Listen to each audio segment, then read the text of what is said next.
Bro ക്യാമ്പിൽ join ചെയ്ത 100% placement ഉറപ്പാണോ? ഗെയിം ഡെവലപ്പേഴ്സിന് ബ്രോ ക്യാമ്പ് ഒരു പറ്റിയ സ്ഥലമാണോ? ഓഫ്ലൈനിൽ പഠിക്കുന്നതാണോ ഓൺലൈനിൽ പഠിക്കുന്നതാണോ ഏറ്റവും ബെറ്റർ?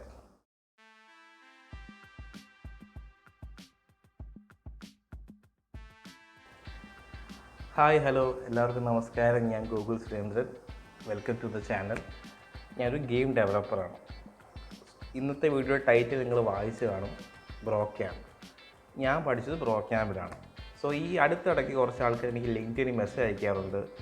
അവർക്ക് ബ്രോ ക്യാമ്പിൽ ജോയിൻ ചെയ്യണം, എങ്ങനെയാണ്, അതുപോലെ തന്നെ ഗെയിം ഡെവലപ്മെൻറ്റ് പഠിക്കണം. അപ്പോൾ അവർ പൊതുവേ ചോദിക്കുന്ന കുറച്ച് ക്വസ്റ്റ്യൻസ് ഉണ്ട്, അതെല്ലാം എഴുതി വെച്ചിട്ടുണ്ട് ഇന്ന്. അതിനുള്ള ഉത്തരവാണ് ഈ ഒരു വീഡിയോ.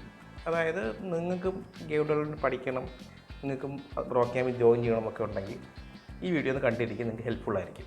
ഓക്കെ, പൊതുവേ ഒരു 3 ക്വസ്റ്റ്യൻസാണ് ബേസിക്കായിട്ട് എന്നോട് ചോദിക്കാറുള്ളത്. ഒന്നാമത്തത്, ബ്രോ ക്യാമ്പിൽ ജോയിൻ ചെയ്ത 100% പ്ലേസ്മെൻറ്റ് ഉറപ്പാണോ?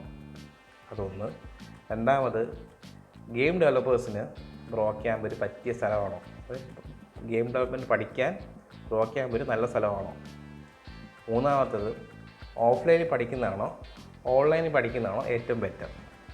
ഇതൊക്കെയാണ് പൊതുവേ ചോദിക്കുന്ന കുറച്ച് ക്വസ്റ്റ്യൻസ്.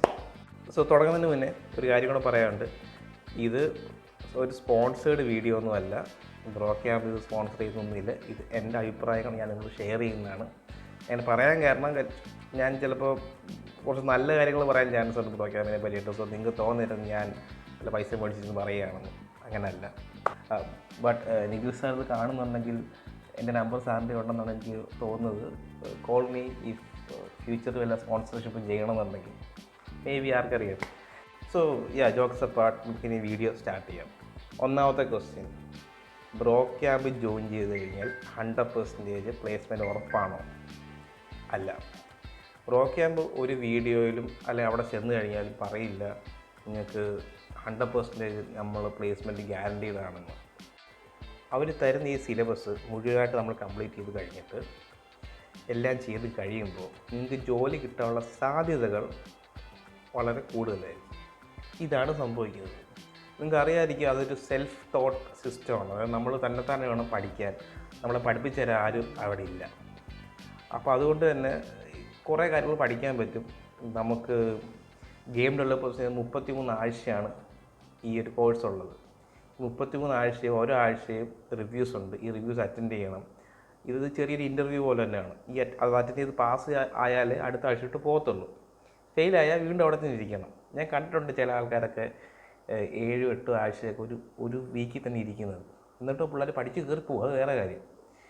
ഇത് പാസ്സാവാത്ത ആൾക്കാരുണ്ട്, അതായത് ഇടയ്ക്ക് വെച്ച് നിർത്തുന്ന ആൾക്കാരുണ്ട്. അതെങ്ങനെയാണെന്ന് വെച്ച് കഴിഞ്ഞാൽ ചില ആൾക്കാർ ചില ഫൈനാൻഷ്യൽ റീസൺസ് കൊണ്ട് ഇടയ്ക്ക് വെച്ച് നിർത്താറുണ്ട്. ചിലർ ഫാമിലി പ്രശ്നങ്ങൾ കൊണ്ട് ഇടയ്ക്ക് നിർത്തുന്നത് കണ്ടിട്ടുണ്ട്.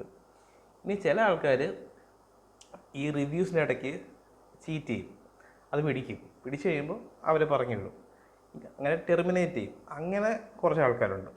ഇതല്ലാതെ ഇത് ഫുൾ കംപ്ലീറ്റ് ചെയ്തിട്ട് ജോലി കിട്ടാത്ത ഒരാളെ എനിക്കറിയില്ല. ഞാനിതുവരെ അങ്ങനെ ഒരാളെ മീറ്റ് ചെയ്തിട്ടില്ല. ഗെയിം ഡെവലപ്പേഴ്സിന് ഇടയ്ക്ക് അങ്ങനെ ആരുമില്ല. ഇനി മറ്റ് ഡിപ്പാർട്ട്മെൻറ്റ് ഉണ്ടോ എന്ന് എനിക്ക് അറിഞ്ഞുകൂടാ. സോ ഇതാണ് ബേസിക് ഐഡിയ.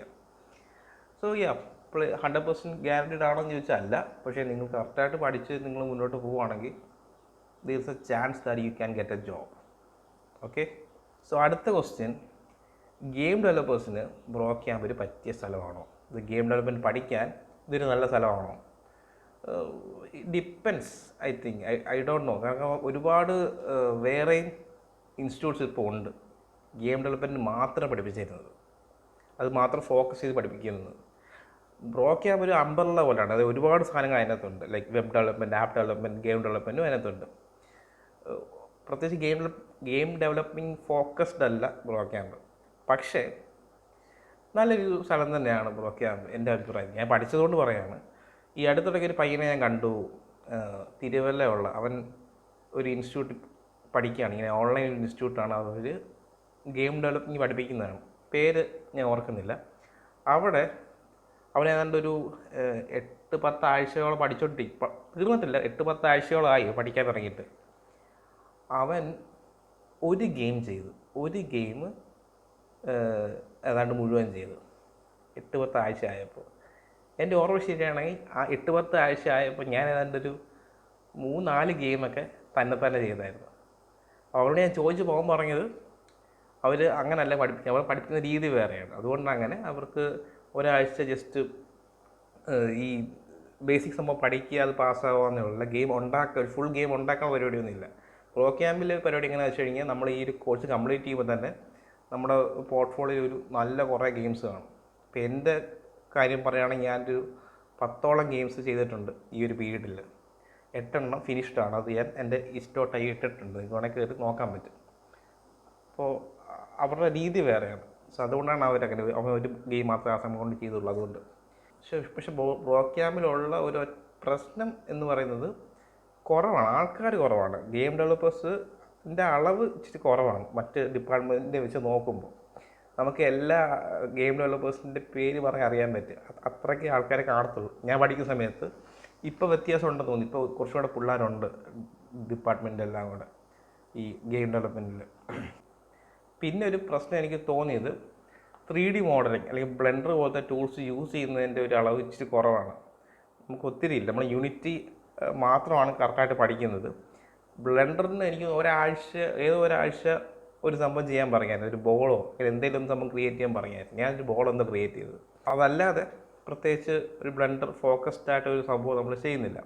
അതൊരു കുഴപ്പമൊന്നുമല്ല. നിങ്ങൾക്കൊരു അസറ്റ്സ് വേണമെന്നുണ്ടെങ്കിൽ നിങ്ങൾക്ക് ഏതെങ്കിലും അസറ്റ് സ്റ്റോറിൽ കയറി ഫ്രീ ആയിട്ട് ഡൗൺലോഡ് ചെയ്യാൻ കിട്ടും ഇഷ്ടമുള്ള സാധനമൊക്കെ. നമുക്ക് ഗെയിം ഉണ്ടാക്കാൻ വേണ്ടിയിട്ട് അസറ്റ്സ് ഉണ്ടാക്കാൻ അറിയണം എന്നൊരു നിർബന്ധമൊന്നുമില്ല. പക്ഷേ അതുകൊണ്ട് അറിയാമെങ്കിൽ കുറച്ചുകൂടെ ബെറ്ററാണ്. കാര്യം നമ്മുടെ ആവശ്യമുള്ള സാധനങ്ങൾ നമുക്ക് തന്നെ ഉണ്ടാക്കാം. ഓൾറെഡി എടുക്കുന്ന അസറ്റ്സിൽ എന്തെങ്കിലുമൊക്കെ ചേഞ്ച് വരുത്തണം നമുക്ക് ചെയ്യാം. അങ്ങനെ കുറേ ഗുണങ്ങൾ നമുക്ക് ബ്ലെൻഡർ പോലത്തെ ടൂൾസ് അറിയാമെങ്കിൽ ഉണ്ട്. ഞാൻ ഈ അടുത്തിടയ്ക്കാണ് അത് പഠിക്കാൻ തുടങ്ങിയത് ഒന്ന് വൃത്തിയായിട്ട്. അത് ഒരു ഗുണമുണ്ടായത്, ഞാൻ ഈ ബ്രോ ക്യാമ്പിൽ ഈ പറഞ്ഞ സെൽഫ് ലേണിംഗ് ഒക്കെ ആയതുകൊണ്ട് തന്നെ പഠിച്ചെടുക്കാനും എളുപ്പമാണ്. പുതിയൊരു ടൂൾ വരുമ്പോൾ ഈ ബ്ലെൻഡർ ഇപ്പോൾ തന്നെ ഞാൻ പഠിക്കുന്നത്. ഞാനിപ്പോൾ 1-2 മോഡലിംഗ് സംഭവമൊക്കെ ചെയ്തു. ചെറിയ കാറൊക്കെ ഉണ്ടാക്കി, ലോ പോളി കാറൊക്കെ ഉണ്ടാക്കി. അതൊക്കെ ചെയ്യാൻ പറ്റിയത് ഞാൻ ഈ ഓൾറെഡി ഇതിൽ എക്സ്പീരിയൻസ് ആയതുകൊണ്ടാണ്, ഈ സെൽഫ് ലേണിംഗ് എക്സ്പീരിയൻസ് ആയതുകൊണ്ടാണ്. അതിന് ഗുണമുണ്ട്, പക്ഷേ ഇങ്ങനൊരു സംഭവം കൂടെ.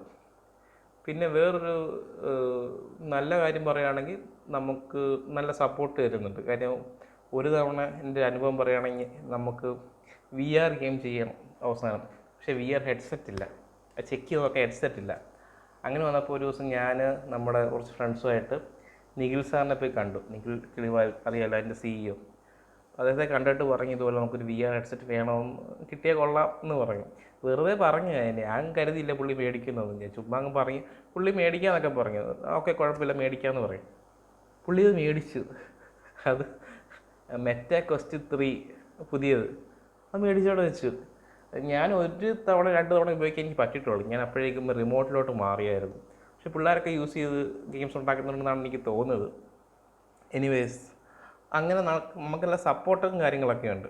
അതുകൊണ്ട് നല്ലതാണ്. എനിക്ക് തോന്നുന്നു നിങ്ങൾ ഈ ഒരു ഈ പറഞ്ഞ ഒരു ഈ സിലബസ് ഈ ഒരു ഫുൾ കോഴ്സ് കഴിയുമ്പോൾ സ്വന്തമായിട്ട് ഗെയിംസ് ഉണ്ടാക്കാനുള്ള ഒരു കാലിബർ നിങ്ങൾക്ക് ഉണ്ടാകും.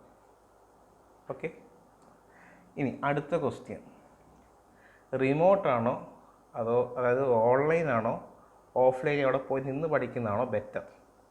ഞാനിത് രണ്ടും ചെയ്ത ഒരാളാണ്. സോ എനിക്ക് അഭിപ്രായം പറയാൻ പറ്റും. അതായത് ഞാൻ എൻ്റെ ഒരു 3-4 മാസം എറണാകുളം മരടിലുള്ള അവരുടെ ഹബ്ബിലാണ് പോയിരുന്ന് പഠിച്ചത്. നല്ലൊരു എക്സ്പീരിയൻസ് ആയിരുന്നു അത്. അത് കഴിഞ്ഞിട്ടാണ് ഞാൻ റിമോട്ടിലോട്ട് മാറുന്നത്. സോ അതിൻ്റെ ഗുണവും ദോഷവും ഞാൻ പറയാം. ഓഫ്ലൈൻ അവിടെ പോയി നിന്ന് പഠിച്ചപ്പോൾ നല്ലൊരു സ്പേസ് ഉണ്ട്, നമുക്ക് ഇരിക്കാൻ ഒരു സ്ഥലം, ലാപ്ടോപ്പ് വയ്ക്കാൻ സ്ഥലം, നല്ല നെറ്റ് കണക്ഷൻ, കറണ്ട് കാണും, പിന്നെ ഇങ്ങനെ കറങ്ങുന്ന ഒരു കസേര, ഇതെല്ലാം ആയിട്ടാണ് ഒരു സെറ്റപ്പ് ഉള്ളത്. താഴെ ഫുഡ് കഴിക്കാനുള്ള സ്ഥലം, അങ്ങനെയൊക്കെ എല്ലാം ഉണ്ട്. പിന്നെ നമുക്ക് ചുറ്റിനും നമ്മളെപ്പോലെ പഠിക്കാൻ വന്നിരിക്കുന്ന കുറേ പിള്ളേരുണ്ട്, ഇവരോടൊക്കെ സംസാരിക്കാം. അവിടെ പഠിപ്പിക്കാൻ ആരും ഇല്ല, അറിയാമല്ലോ. പ്രത്യേകിച്ച് നമ്മളെ പുറമെ നടന്ന് പഠിയെന്നൊന്നും ആരും പറയത്തില്ല. നമുക്ക് വേണം ഗെയിം കളിക്കാം, നമുക്ക് വേണം സിനിമ കാണാം, ജോലി ചെയ്യാം, പഠിക്കാം. ഒരു IT ഫേമിലൊക്കെ വർക്ക് ചെയ്യുന്ന പോലെ തോന്നും. നമുക്ക് രാവിലെ വന്ന് പഞ്ച് ചെയ്യണം, അങ്ങനെ കുറേ സംഭവമൊക്കെ ഉണ്ട്. പിന്നെ കമ്മ്യൂണിക്കേഷൻ, നമ്മളെ ഇംഗ്ലീഷ് കമ്മ്യൂണിക്കേഷൻ ഡെവലപ്പ് ചെയ്യാൻ വേണ്ടിയിട്ട് പ്രത്യേകം അതിന് വേണ്ടി കുറേ ടൈം അലോട്ടൊക്കെ ഉണ്ട്. 1 hour പ്രത്യേകം ഒരു സമയമുണ്ട്. നമ്മളെ അത് പഠിപ്പിച്ച് തരാൻ ആൾക്കാരുണ്ട്, നമ്മളെ ഇംഗ്ലീഷ് ഡെവലപ്പ് ചെയ്യാൻ വേണ്ടിയിട്ട് അതിൻ്റെ ആൾക്കാരൊക്കെ ട്രെയിനേഴ്സൊക്കെ ഉണ്ട്. അതൊക്കെ ഒരു നല്ല സംഭവമാണ്.